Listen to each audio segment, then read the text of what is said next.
美化或者點讚恐怖分子，會有乜嘢後果呢？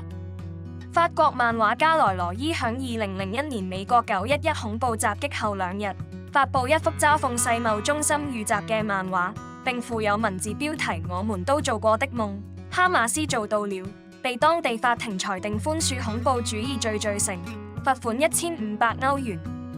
上訴庭亦維持原判，指夢一致，顯示被告將致命行動理想化，毫不含糊咁讚美、合理化恐怖主義，並間接鼓勵讀者正面評價犯罪行為。呢宗案件上訴至法國最高法院，亦被駁回。萊羅伊以侵犯佢嘅言論自由為由，上訴至歐洲人權法院，同樣被駁回。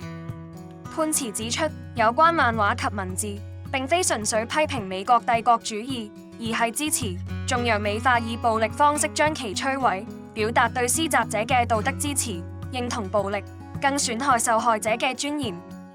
法國自1881年就有寬恕恐怖主義罪，任何人公開為具體或不具體嘅恐怖主義行為辯解，即屬犯罪，可判處5年監禁，罰款75000歐元。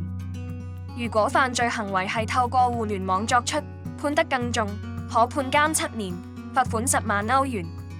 點樣界定宣傳或者同情恐怖分子呢？原來響社交平台上讚好，都被歐洲嘅法庭視為證據。2016年，一名響意大利居住嘅科索沃男子，曾經對社交平台上伊斯蘭國嘅聖戰宣傳片點讚，並響社交平台上載聖戰嘅宣傳文件同檔案，又同2名極端伊斯蘭主義者有聯繫。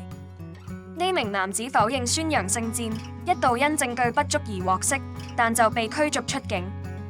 控方上訴至最高法院，最終裁定響社交網站點讚都可以構成寬恕恐怖主義罪。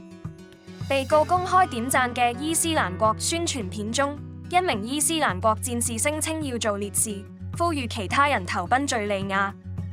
法庭指社交平台用戶點讚後，相關內容會響佢嘅朋友圈出現，讚好同分享實際效果並冇分別，所以點讚稱讚伊斯蘭國嘅象徵意義不言而喻，係構成有罪嘅重要指標，以此作為還押理由亦屬合理。呢位男子最後被判監2年。